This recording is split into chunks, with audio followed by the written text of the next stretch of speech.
మీ అందరికీ నా హృదయపూర్వక వందనాలు. చెమ్మగలిగిన దేవుని పిల్లారా, మీ హృదయాలు వెలిగించే మాటతో దేవుడు ఎక్కువనే మాటలు తీసుకొని మీ అద్దకు వచ్చున్నాడు కనుక మీరు నేను కలిసి ప్రభు మాటల చేత మన హృదయాలు వెలిగించుకుందాం.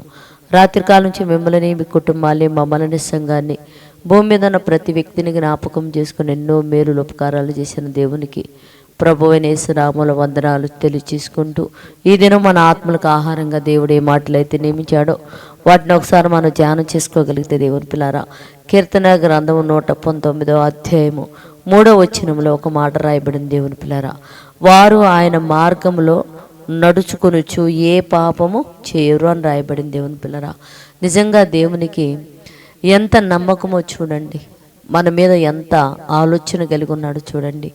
ఆయన మార్గంలో నడిచేవారంట ఏ పాపము చెయ్యరు అని రాయబడింది. దేవుని పిల్లారా, నిజంగా దేవుని మార్గంలో నడుస్తూ పరిశుద్ధాత్మ శక్తిని పొంది బాప్తిసం పొంది ఆయన మార్గంలో నడుస్తున్న మనం ఏ పాపం చేయకుండా మనం కాపాడుకోగలుగుతున్నాం.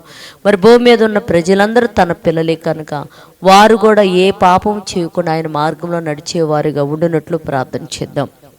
పరిశుద్ధుడా, జీవము కలిగిన మా పరలోకపు తండ్రి నాయన, అయ్యా నీ మార్గంలో నడిచేవారు ఏ పాపం చేయరని చెప్పి తండ్రి వాక్యం ద్వారా మాకు తెలియచేసావయ్యా.